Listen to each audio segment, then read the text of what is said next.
പെട്ടെന്നൊരു യുദ്ധം എവിടെയാണ് സംഭവിക്കുക എന്ന് ചോദിച്ചു കഴിഞ്ഞാൽ ഒറ്റ ഉത്തരവുള്ളൂ. ഈ യുദ്ധം അനലൈസ് ചെയ്യുന്നവർക്ക് ഒറ്റ ഉത്തരവുള്ളൂ, അത് ഇന്ത്യ പാകിസ്ഥാൻ യുദ്ധം തന്നെയാണ്. ഏത് നിമിഷം വേണമെങ്കിലും ഇന്ന് അല്ലെങ്കിൽ നാളെ എപ്പോൾ വേണമെങ്കിലും പൊട്ടിപ്പുറപ്പെടാനുള്ള ഒരു കൃത്യമായൊരു സാഹചര്യം ഇന്ത്യയും പാകിസ്ഥാനുമായിട്ട് ഇപ്പോഴും നിൽക്കുന്നുണ്ട്. ഇന്ത്യ പറഞ്ഞ ഒരു വാക്ക് വളരെ പ്രധാനപ്പെട്ടതാണ്. ഇനി ഇന്ത്യക്ക് നേരെ നടക്കുന്ന പാകിസ്ഥാൻ്റെ ഭാഗത്തുനിന്നുണ്ടാകുന്ന ഏത് ഭീകരാക്രമണവും അതൊരു യുദ്ധമായിട്ട്, അതൊരു യുദ്ധ നടപടിയായിട്ട്, ആക്ട് ഓഫ് വാറായിട്ട് ഇന്ത്യ കണക്കാക്കുന്നത് ഓൾറെഡി ഇന്ത്യ പ്രഖ്യാപിച്ചു കഴിഞ്ഞിരിക്കുകയാണ്. പാകിസ്ഥാനാണെങ്കിൽ ഇപ്പോൾ ഇന്ത്യ ചെയ്യാൻ തയ്യാറല്ല. അവരവരുടെ പട്ടാള മേധാവിക്ക് ഏറ്റവും കൂടുതൽ പവർ കൊടുത്തിരിക്കുന്ന ആ ഒരു സാഹചര്യത്തിലാണ് ഇപ്പോൾ നിൽക്കുന്നത്. അപ്പോൾ ഏത് സാഹചര്യത്തിലും ഇപ്പോൾ ഇന്ത്യ തന്നെ കഴിഞ്ഞ ദിവസങ്ങളിൽ ഇന്ത്യൻ പട്ടാളം പറഞ്ഞു, അതായത് 72ഓളം ലോഞ്ചിങ് പാഡുകൾ, ഇന്ത്യ അതിർത്തി പ്രദേശങ്ങളിലെ ലോഞ്ചിങ് പാഡുകളെല്ലാം തകർത്ത് കഴിഞ്ഞതാണ്. പക്ഷേ 72ഓളം ലോഞ്ചിങ് പാഡുകൾ ഇപ്പോൾ പാകിസ്ഥാൻ വീണ്ടും തയ്യാറാക്കി കഴിഞ്ഞു ഇന്ത്യക്കെതിരെ.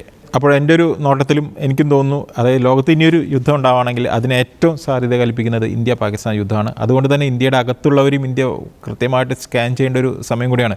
ഇപ്പോൾ ബംഗാളിൽ നിന്ന് SIR പ്രമാണിച്ച് കൂട്ടമായ റിവേഴ്സ് മൈഗ്രേഷൻ അവിടെ നടന്നുകൊണ്ടിരിക്കുകയാണ്. ഇവിടുത്തെ ഒരു മീഡിയയും അത് വാർത്തയാക്കുന്നില്ലെങ്കിലും അത് സത്യമാണ്. അതേപോലെ തന്നെ ഇന്ത്യയുടെ തൊട്ടപ്പുറത്തുള്ള രാജ്യങ്ങൾ, പ്രത്യേകിച്ച് ബംഗ്ലാദേശ് പോലുള്ള രാജ്യങ്ങൾ ഇന്ത്യക്കെതിരായിട്ട് മാറിക്കഴിഞ്ഞിരിക്കുന്നു. അപ്പോൾ വലിയൊരു പ്രതിസന്ധി, ഏറ്റവും വലിയൊരു യുദ്ധ ഭീതി നിലനിൽക്കുന്ന ലോകം കാണുന്നത് ഇന്ത്യയുമായിട്ടാണ്. കാരണം രണ്ട് രാജ്യങ്ങളും ന്യൂക്ലിയർ പവറുകളാണ്. ഒരു യുദ്ധം ഉണ്ടായി കഴിഞ്ഞാൽ, അത് എസ്കലേറ്റ് ആയി കഴിഞ്ഞാൽ അത് എവിടെ പിടിച്ച് കെട്ടാൻ പറ്റും എന്നുള്ളത്, പ്രത്യേകിച്ച് ചൈനയും മറ്റു രാജ്യങ്ങളൊക്കെ ഇതുമായിട്ട് ബന്ധപ്പെട്ട് കണക്റ്റായി വരാൻ സാധ്യതയുള്ളതുകൊണ്ട് ഏറ്റവും അപകടകരമായ പ്രദേശം എന്ന് പറയുന്നത് നമ്മുടെ ഈ പ്രദേശം തന്നെയാണ്.